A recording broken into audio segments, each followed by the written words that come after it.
అనారోగ్యం, ఉద్యోగం, వ్యాపారం అప్పులతో బాధపడుతున్నారా? వెంటనే జేకేఆర్ గురువు గారికి కాల్ చేసి అపాయింట్మెంట్ తీసుకోండి. నమస్తే రమ్మగారు. నమస్తే జయ. రమ్మగారు, ఈరోజు ఒక మంచి టాపిక్తో మీ దగ్గరికి వచ్చానండి. మీ ముందుకు వస్తున్నాను. ఏంటంటే తెలివితేటలు ప్రతి ఒక్కరికి ఉంటాయి. ఎవరి సొంతము కాదు, ఏ ఒక్కరి సొంతం కాదు. తెలివి పిల్లలు తెలివి పెద్దవాళ్ళది. ఒక్కొక్కసారి భలే ఆశ్చర్యం వేస్తుందండి పిల్లలకి బిహేవ్ చేసేదాన్ని చూసి. అమ్మో వీళ్ళకి ఇంత తెలివి వచ్చేసిందా అంటే, వాళ్ళు పెద్ద అయినా మనకి చిన్నగా అనిపిస్తారు కదా, అదే ఆ ఫీల్లో. కానీ మనం తెలివిగా ఉండి మనం చేసే దాన్ని బట్టే కదా చూసి నేర్చుకుంటారు పిల్లలు. వీళ్ళకి మనం ప్రత్యేకించి స్టోరీల రూపంలో చెప్తే ఏమన్నా బాగుంటుందంటారా రమ్మగారు? అంటే లేకపోతే మన పనులను బట్టి నేర్చేసుకుంటారా? అంటే పనులు బట్టి ఏం నేర్చుకుంటారు? బిహేవియరల్ ప్రాబ్లమ్స్ కొన్ని సాల్వ్ చేసుకుంటారు పిల్లలు. అంటే ఇలా మాట్లాడచ్చు, ఇలా మాట్లాడకూడదు.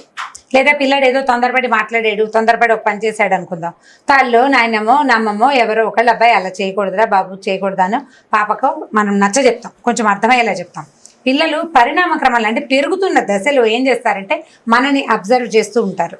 మనతో పాటు స్కూల్లో టీచర్స్ని, తమ క్లాస్మేట్స్ని, చుట్టాలని, చుట్టుపక్కల వాతావరణాన్ని, ఆఖరికి మన ఇంటికి కాసేపు వచ్చి వెళ్ళే పని వాళ్ళని కూడా అబ్జర్వ్ చేస్తారు.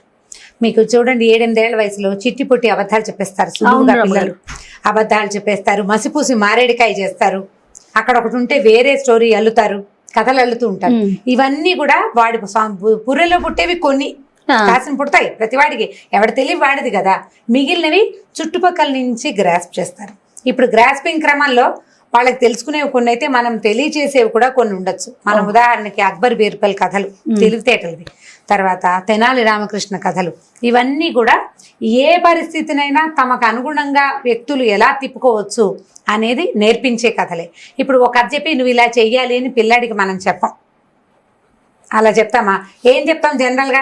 ఎవరన్నా పిల్లాడికి బాగా మార్కు వస్తే వాడికి 3 మార్కులు వచ్చినాయిరా, చక్కగా నువ్వు కూడా అలా తెచ్చుకో అని చెప్తాం. అంతేగాని వాడు ఏదో దొంగతనం చేసి తప్పించుకున్నాడు, నువ్వు కూడా అలా తప్పించుకో అని చెప్పాం. కానీ జనరల్గా మనం ఇలాంటి కథల్ని మనం అందించాలి. రకరకాలు మనం శుభ్రతకి చెప్తాం, క్లీన్గా ఉండటం గురించి. అక్కడి నుంచి రకరకాల తెలివితేటల కథలు. ఎందుకంటే మనం సామెతలు ఉన్నాయి, తాడిని తన్నేవాడు ఒకడు ఉంటే వాడి తలని తన్నేవాడు ఇంకొకడు ఉంటాడు. ఇప్పుడు నీదొక తెలివి, నీ పై తెలివి, అంతకంటే పై తెలివి. మనం ఇప్పుడు జనరేషన్ కూడా ఎలా ఉంది, ఇదివరకట్లాగా లేదు. ఇదివరకు పిల్లలు 3వ నెల వస్తే గానీ బోర్లు పడేవాళ్ళు కాదు, ఏదో ఒక పలకరించడం పలికేవాళ్ళు కూడా కాదు. ఇప్పుడు నెల తిరిగేసరికి వాడు తలక ఎత్తి చూసి మనని అనడానికి, పలకరించడానికి, చుట్టుపక్కల ఉన్న వాళ్ళని విడివిడిగా గుర్తుపట్టడానికి కూడా ట్రై చేస్తోంది ఈ జనరేషన్. అవును, వాళ్ళకే తెలుసు, మనం కూడా కొన్ని తెలియజేయచ్చు. చిన్న చిన్న తెలివితేటల కథలు, చాలా చిన్నవి. అక్బర్ బీర్బల్ కథలు, తెనాలి రామకృష్ణ కథలు నెంబర్ 1 అందులో. మంచి కథలు. అయితే ఒక చిన్న స్టోరీ చెప్దాం చూడండి, సరదాగా ఉంటుంది.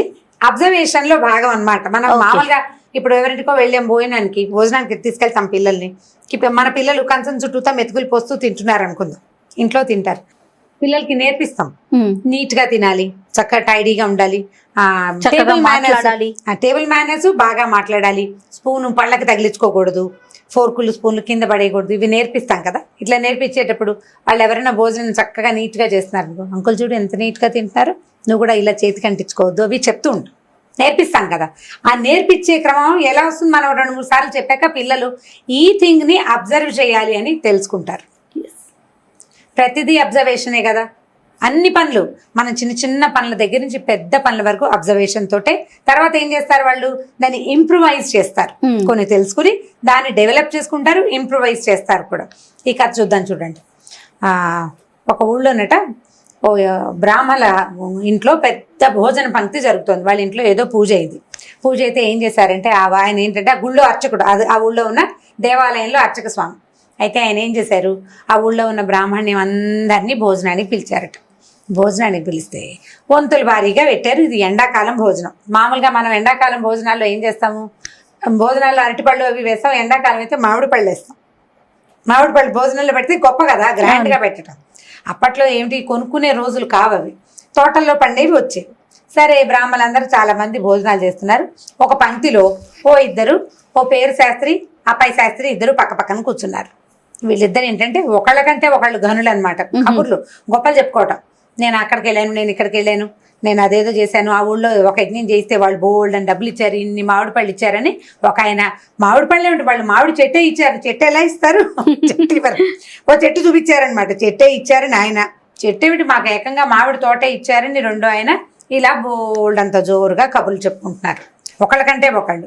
సరే, ఈ భోజనాల పంక్తిలో సగపడి భోజనం అయిపోయింది, సాంబారు పులుసులు అవి అయిపోయాక పెరుగు వడ్డిస్తారు కదా, పెరుగు ముందు అందరికీ తలా ఒక మేలు రకపు మామిడి పళ్ళు చక్కగా మంచి రసాలు పెట్టేశారు కానీ వీళ్ళు కబుర్లు చెప్పుకుంటున్నారు. ఈ లోపల ఏమైందంటే అవతల పంక్తిలో ఎవరో మాట్లాడుతుంటే ఈ పేరు శాస్త్రి గారు అప్పయ్య శాస్త్రి గారు ఇద్దరు ఉన్నారు కదా, పేరు శాస్త్రి గారిని ఎవరో పిలిచారు. ఈ పేరు శాస్త్రి గారు ఏం చేశాడు, మామిడి పండు రసం తినాలంటే ఎలా తినాలి, దాన్ని బాగా మెత్తగా చేసి జ్యూస్ పీల్చేలాగంటే రసాన్ని మనం నోట్తో పీల్చుకునేలాగా చెయ్యాలి కదా, అది చేత కావాలి, పిల్లలకి నేర్పించాలి. వీళ్ళిద్దరు ఏం చేస్తారు, చెరుకో మామిడి పండు చెత్తపుచ్చుకున్నారు, ఇటా అంటున్నారు, దాన్ని మెత్తగా చేస్తున్నారు అనమాట. ఒక ఆయన కంచం కేసి ఆ కేసు చూసుకుంటున్నాడు, రెండో ఆయన అడి తిరిగి మాట్లాడుతున్నాడు ఆ పక్కకి తిరిగి. ఇంతలో ఏమైంది, ఆయన అడి తిరిగాడు, ఈ కంచం కేసి చూస్తున్న ఆయన చేతిలో ఎంచి ఇలా అంటుంటే స్పీడ్ ఎక్కువ ఈ టెంక్ ఎగిరి పక్క ఆయన ఆకులో పడింది. టక్కుమని ఏంది మామిడి పళ్ళ జారిపోతుంది, రసంలో టెంక సులువుగా తొక్క ఈయన చేతిలో ఉండిపోయింది, టెంక ఎగిరి చిటుక్కున పక్క దాంట్లో పడేసరికి ఈయన భయం వేసింది. అయ్యో రామా, పక్క దాంట్లో పడింది, అసలే ఈయనకి మాటలు ఎక్కువగా ఉన్నాయి, ఏం పోట్లాడి ఏం గోల్ చేశాడో, భోజన పంక్తుల నుంచి లేచి వెళ్ళిపోతే అవమానం, తప్పు, బాగుండదు, ఏం చెయ్యాలో అర్థం కాలేదు ఈయనకి. సరే, అటు ఇటు చూస్తున్నాడు, ఎవరు చూడలేదు, ఈయన అదృష్టం బాగుండి ఎవరు చూడలే. ఈ అవతలకి చూస్తూ మాట్లాడుతున్న పేరు శాస్త్రి గారు ఆ మాటలు అయిపోయాక ఆకులోకి చూసుకునేసరికల్లా ఆయనకి తన చేతిలో లూజుగా ఉన్న పండు, ఆ దాంట్లోంచి టెంక కొంచెం బాగా ఎక్కువసేపు పిసుకుతూ మాట్లాడుతున్నాడు, ఇది లూజ్ అయిపోయి టెంక జారుతోంది, ఆల్రెడీ ఓ టెంక ఉంది ఆకులో, పక్క నుంచి పడింది అనమాట. ఈయన ఏమనుకున్నాడు, అరే ఇవాళ రేపు మామిడి పళ్ళు భలేగా ఉన్నాయని, ఏమండోయ్ అప్పయ్య శాస్త్రి గారు చూశారు కలికాలం, మామిడి కాయలో 2 టెంకలు ఉంటాయండి కమల పిల్లలాగా అని చెప్పేసరికల్లా ఈ పక్క ఆయన అమ్మయ్య తప్పుకున్నాడు రా అనుకున్నాడు, ధైర్యం వచ్చింది, దాని మీద డెవలప్ చేశాడు అనమాట. అయినా ఈ 2 టెంకలు, ఆ టెంకను ఒకదాన్ని చీకడం మొదలు పెట్టాడు, రెండో టెంకను కూడా ఆప్యాయంగా చూసుకున్నాడు. ఎంత గుజ్జు ఉందండి, ఇంత పండులో 2 ఇంతంత గుజ్జు ఉన్న టెంకలు ఉండటం ఎంత విచిత్రం, ఈ రోజులు ఇలా ఉన్నాయండి, ఫలానా రాజుగారు నాకు ఒక చెట్టు ఇచ్చారని చెప్పా కదా, ఆ చెట్టుకి ఇలాంటి 100 కాయలు కాసేయండి అని చెప్పాడు. చెప్పగానే పక్క ఆయన వెంటనే ఇంప్రూవైజ్ చేశాడన్నమాట. అదేనండి విచిత్రం ఏమిటోను, మీకు 2 టెంకలున్న మామిడి పండు వచ్చిందా, నాకు వచ్చిన మామిడి పండులో టెంకే లేదు, టెంకలేని మామిడి పండు. అసలు ఈ టెంక లేకుండా చెట్లు ఎలా ఉంటాయో మీకు తెలుసా అండి, నాకు ఇచ్చారు చూడండి మామిడి తోట, ఆ తోటలో ఇలాంటి చెట్లే ఉన్నాయి, అస్సలు టెంకలు లేని మామిడి పళ్ళు తెగ్గాస్తున్నాయండి నాకు ఇచ్చిన తోటలో శాస్త్రి గారు, మీరు చూడాల్సిందేనన్నాడు. సరే, మీరిద్దరు ప్రామిస్ చేసుకున్నారు, మీ చెట్టు నాకు చూపించండి, మీ తోటను నాకు చూపించండి అని. భోజనాలు అయిపోయినాయి, ఎవరిళ్ళకి వాళ్ళు కామ్గా వెళ్ళిపోయారు. అబ్జర్వ్ చేస్తున్నటువంటి ఆ శాస్త్రులు ఎవరి అయితే ఈ భోజనాలు పెడుతున్నారో వాళ్ళు రాసుకున్నారన్నమాట, అతనికంటే గనుడు ఆచంటి మల్లన్న, ఒకడికంటే ఒకడు గనుడు, ఒకడేమో తన ఇది ఎక్కడి నుంచి వచ్చింది అనే ఆలోచన లేకుండా తన దగ్గరికి వచ్చిందని అద్భుతంగా చెప్పేవాడు ఒకడు, తను చేసిన పొరపాటుని అవతల వాడి తెలివి తక్కువ తనతోటి కవర్ చేసుకునేవాడు రెండో వాడు.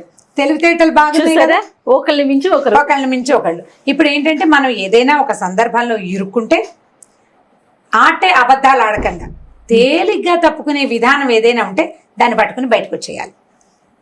అబద్ధాలు ఆడేసి గొడవ చేసేసి కాకుండా అవతల వాళ్ళు ఏదో పొరపాటు ఇదని అనుకున్నారనుకో, వాళ్ళని అలాగే ఉంటే సరిపోతుంది కదా, అలాగే అనుకోనిస్తే ఒక దెబ్బకి సరిపోతుంది. తెలివిగా ఈయన చక్కగా తప్పించేసుకున్నాడు. లేకపోతే ఒకళ్ళ ఎంగిలి విస్తర్లోంచి రెండో వాళ్ళ విస్తర్లోకి ఏదైనా పడితే ఎంత అవమానకరమైన సంఘటన అది. అది పంక్తి భోజనాల్లో చాలా అవమానంగా ఉంటుంది. వీళ్ళు ఏదైనా మాట్లాడితే గోలైపోయి ఆ భోజన వరుస అంతా పాడైపోతుంది, పరువు పోయేది. అది అవ్వకుండా ఇంత సింపుల్ గా చేసేసారు. ఈ తెలివితేటల కథలు చాలా చెప్తామా మనం, వివేకం అమ్మబడును అలాంటి కథలు చాలా విన్నాం.